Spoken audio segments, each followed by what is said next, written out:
કોંગ્રેસ નેતા ઇન્દ્રનીલ રાજ્યગુરુએ રાહુલ ગાંધીને હીરો દર્શાવવાના ચક્કરમાં ભાન ભૂલ્યા અને ઇન્દ્રનીલે રાહુલ ગાંધીની મહાત્મા ગાંધી સાથે સરખામણી કરી। રાજ્યગુરુએ તો દાવો કરી નાખ્યો કે દેશમાં જો બીજા ગાંધી પાકશે તો તે રાહુલ ગાંધી જ હશે। નામ લીધા વિના ભાજપ પર આરોપ લગાવતા ઇન્દ્રનીલે કહ્યું કે લોકો રાહુલ ગાંધીને પપ્પુ સાબિત કરવા કરોડો રૂપિયા ખર્ચી નાખ્યા તો ભાજપે કોંગ્રેસ પર બાપુના અપમાનનો આરોપ લગાવ્યો। ભાજપે દાવો કર્યો કે જનતા કોંગ્રેસને ક્યારેય માફ નહીં કરે।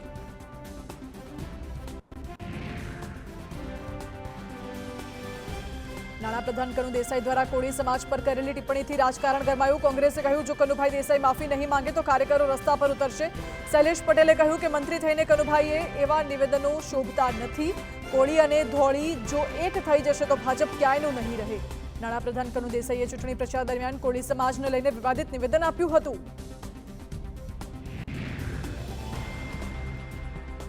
पहला देश में तुष्टिकरणनी राजनीति चालती हती, हवे विकासनी राजनीति चाले छे। नाम लीधा विना कांग्रेस पर आ प्रहार कर्यो। अमदावाद आवेला भाजपना राष्ट्रीय अध्यक्ष जेपी नड्डाए कांग्रेस पर प्रहार करता कह्युं के अगाऊ देश में जातिवाद तुष्टिकरण वोट बेंकना आधारे राजनीति करवामां आवती हती, जो कि हवे मोदी सरकारना राजमां राजनीतिनो रिवाज बदलायो छे अने हवे देशमां विकासनी राजनीति चाली रही छे।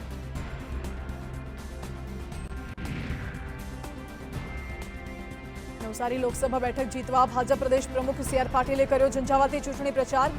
पाटीले नवसारीमां प्रचंड रोड शो योज्यो। रोड शोमां मोटी संख्यामां भाजपना कार्यकरो अने पाटीलना समर्थको जोडाया। सवारथी शरू थयेलो पाटीलनो प्रचार रथ दांडी जलालपुर सहितना विस्तारोमां फर्यो।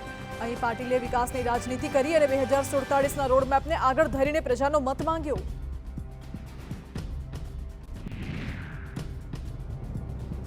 મહેસાણાના વિજાપુરમાં મુખ્યપ્રધાન ભૂપેન્દ્ર પટેલે ચૂંટણી સભા સંબોધી અને ભાજપના ઉમેદવાર હરિભાઈ પટેલ અને વિજાપુરની પેટા ચૂંટણી માટે સીજે ચાવડાના સમર્થનમાં મતદાન કરવા માટે અપીલ કરી। કહ્યું રોજગારી આપવામાં ગુજરાત મોખરે છે, સૌથી વધુ રોજગારી આપતું રાજ્ય ગુજરાત છે। મુખ્યપ્રધાને કહ્યું કે દેશમાં એક જ ગેરંટી ચાલે છે અને એ છે મોદીની ગેરંટી।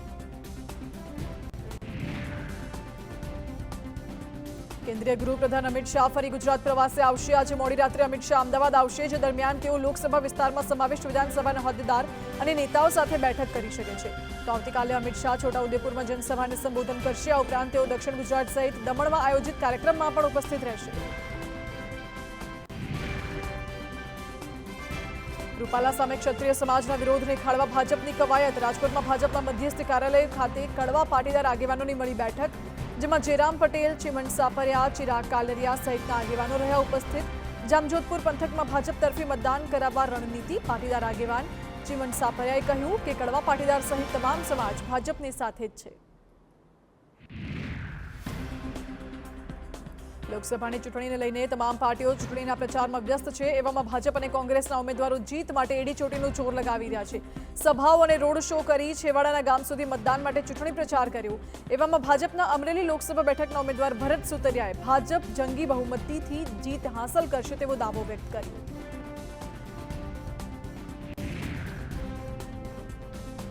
लोकसभा चूंटणी वच्चे कांग्रेसने फरी झटको लाग्यो। राजकोटमां कांग्रेस पूर्व मेयर अशोक डांगर भाजपमां जोड़ाया। परसोत्तम रूपाला अने भरत बोघराए खेस पहेरावी पार्टीमां स्वागत कर्युं। अशोक डांगरे कह्युं कांग्रेसमां आंतरिक जूथबंधी छे, हुं सिद्धांतो साथे जोड़ायेलो, मारा सिद्धांतो जळवाता नथी, तेथी हुं भाजपमां जोड़ायो। जे गांधीजीए कांग्रेस ऊभी करी ते गांधीजीनुं अपमान करे। गांधीजीना अपमान करनार सामे कोई एक्शन लई शकता नथी।